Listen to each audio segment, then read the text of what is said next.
Kamala Harris and Donald Trump have been campaigning in the western battleground states of Nevada and Arizona. Kamala Harris has put the issue of abortion front and center of her campaign, characterizing this election as a fight for women's freedom. Donald Trump has also been campaigning in a state he narrowly lost in 2020. He appeared on stage with the controversial former Fox News host Tucker Carlson, where he doubled down on unfounded claims of election fraud in 2020 and emphasized the need for a wall along the southern border with Mexico. And I said, we're going to do this thing. We're going to do it again. And we're doing well. I mean, now we're going to know in 4 days. But we're doing very well. I think we're leading by a lot. And if we can keep them, if we can keep that cheating down, because they're a bunch of cheats, if we can keep that cheating down, we're going to have a tremendous victory. I think it'll go down as one of the greatest victories of all time. So we're going to have We're going to have an exciting time. We're going to have an exciting time. Well, I think it hurts Kamala a lot, actually. Look, she's a deranged person. But the reason she couldn't stand me is that she always wanted to go to war with people. I don't want to go to war. She wanted to stay in Syria. I took them out. She wanted to stay in Iraq. I took them out. I mean, if it were up to her, we'd be in 50 different countries. Then, go a couple of years forward or go now. And I don't blame him for sticking with his daughter, but his daughter is a very dumb individual, very dumb. She's a radical war hawk. Let's put her with a rifle standing there with 9 barrels shooting at her, okay? Let's see how she feels about it. When the guns are trained on her face. They're all war hawks when they're sitting in Washington in a nice building saying, oh, gee, let's send 10,000 troops right into the mouth of the enemy. But she's a stupid person. And I'd have meetings with a lot of people, and she always wanted to go to war with people. I am an actor and an entertainer, and I like Hollywood endings. I like when the good guy, or in this case, the good girl wins. You can't even spell American without Rican.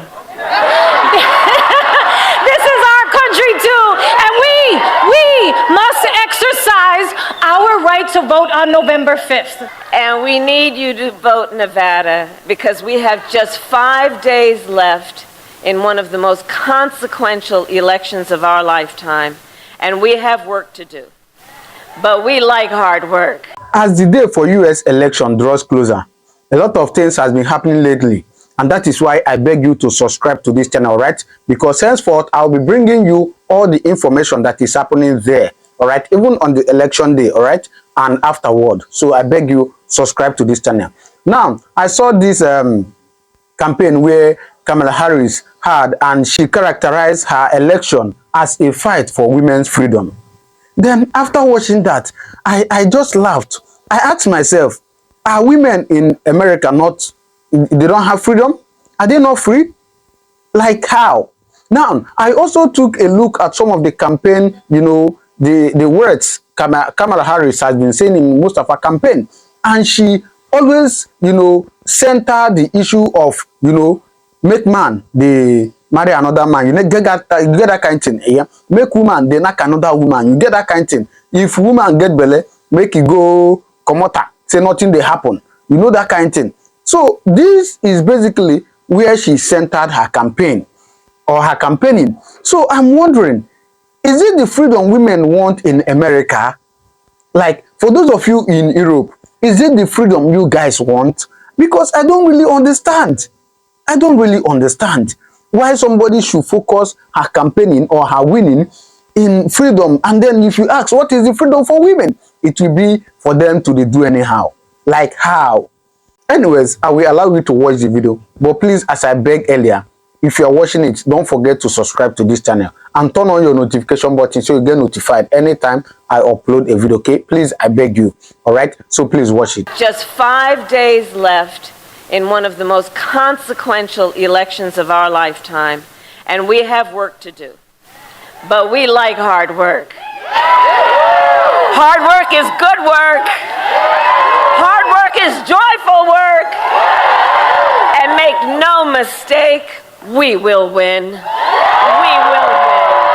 win. Kamala Harris, and before her Jennifer Lopez, who's supporting Ms. Harris, and of course Donald Trump. Well, for more on the upcoming US ballot, I'm joined now on the line by the Republican chief strategist Errol Moorcock. Good to see you again, Errol.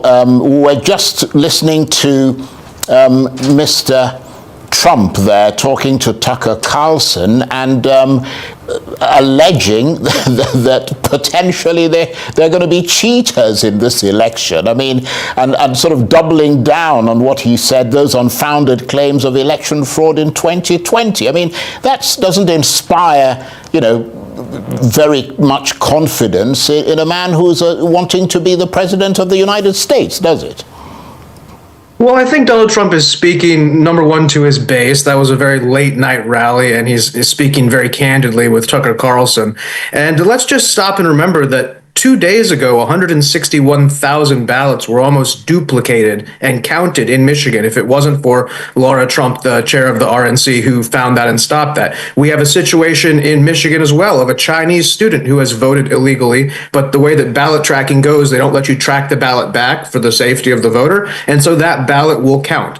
So when Donald Trump speaks of cheating, he speaks in the broad spectrum, whether it's fire in the drop boxes, or whether it's intimidation, or the poll workers in Pennsylvania who closed down the Bucks County poll early. The governor, Josh Shapiro, the Democrat governor, was forced to reopen it a day later because of this.